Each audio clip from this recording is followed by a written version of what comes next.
Hi guys, papunta pala kami sa Kalipap. Ito salarin. Buy something food or ingredients Si Angel's para Pizza. sa aming, nilagang baboy sa miso. Ang nakakatawa pa, nahihilo kami kung anong tawag ba yun sa Tagalog yung tumon. Yun pala miso. Tumon kasi yun sa amin guys sa Sambuanga. Kaya hindi ko kung ano yung tumon sa kanila. Yan, nagluluto na kami. Ang sarap niyan. After namin dyan magluto, Ano sa Angel's Pizza. Oh, pizza po yun. Yan, saglit.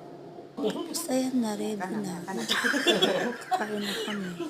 Sarap yan. So, may ka na. Yes, tapos na.